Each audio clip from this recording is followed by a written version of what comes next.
Hey there, everybody, and thank you for joining us. I'm Will DuPree. And I'm Mandy Dugan. This is your KXAN Live News Notes. We're going to catch you up on the news of the day in less than 5 minutes. Already on this Tuesday, Mandy, we saw rain come through Austin. It's a beautiful day so far, but this weekend we saw that rain come back again and some flooding in some parts of Central Texas. Seems to be a tradition here in Central Texas that we see wild weather over Memorial Day weekend. I saw a bunch of hail in South Austin. You said you too? Yes, I did. I was out walking on Sunday and it started hailing. I had to duck behind a tree at one point, but it was okay. No injuries or anything like that. We got through it. Good. Yes, we did.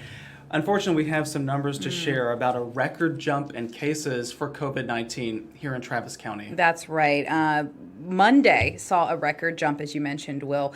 We went up to about 86 more cases than we had on Sunday. Now, a check of the numbers that were issued by Austin Public Health found there were 2,933 cases in Travis County. Taking a look at the death toll for COVID-19 here in Travis County, it rose by 1 yesterday to now that 85 people have died here in our county.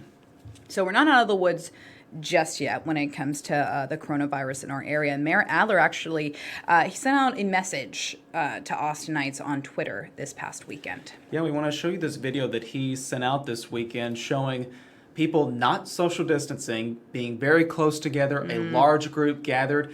What we should say, though, is that we're unsure exactly where this party happened, and we have been waiting to see if there's any more details to share about that. But as you can see, people are not observing social distancing, not wearing face masks, or keeping themselves apart. And Mayor Adler also said this. He said, hey, wearing face coverings and social distancing, this is also the governor's reopening of the economy has the best chance of success. So we got curious, right? We sent our photojournalists down to West 6th Street just to see what the crowds were like at the bars. The bars, of course, were back open. That started on Friday at 25% occupancy.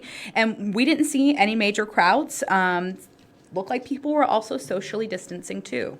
Doing a pretty good job. And if you take a look, this is at Rainy Street this weekend as well. People walking about, visiting the bars, some wearing face masks. Crowds were not too big either, which I was a little bit worried about, quite honestly, on a holiday weekend. Especially since those bars had just reopened. I wasn't sure what to expect, so this is reassuring. Good job to everybody that was out there.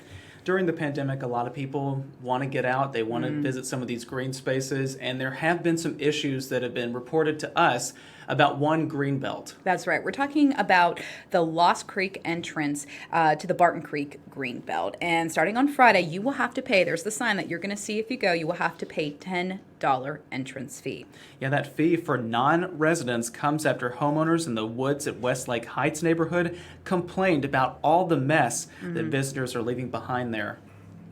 We need to not block driveways, don't litter, don't trespass, put your dog on a leash, and watch out for little kids, don't speed, follow the rules. I mean, these are all kind of kindergarten lessons, but we're having to deal with these realities.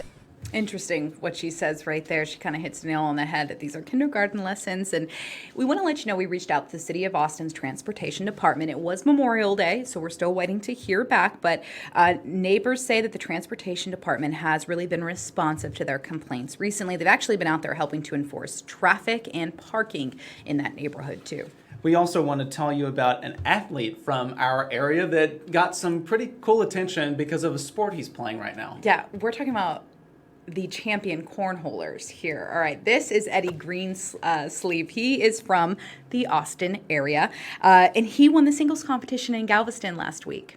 It's pretty cool. They're wearing, face masks. They're keeping apart, and they're getting attention that maybe the sport wouldn't have gotten previously. That's right. So ESPN is airing this championship game, and a big reason for that is because obviously we don't have baseball right now. We don't have basketball. Football's up in the air, so people have been turning this to get that competition fixed. But Eddie, he's killing it. Yes. And we were saying that cornhole feels like that sport that everyone thinks that they are so good at. Right. Like everyone's the champion, but those are the real champions right there. And he's representing our area, so good for him. I love it. Well, thank you all for joining us. We do appreciate that. I'm Will DuPree. And I'm Mandy Dugan. This was KXAN Live News Notes.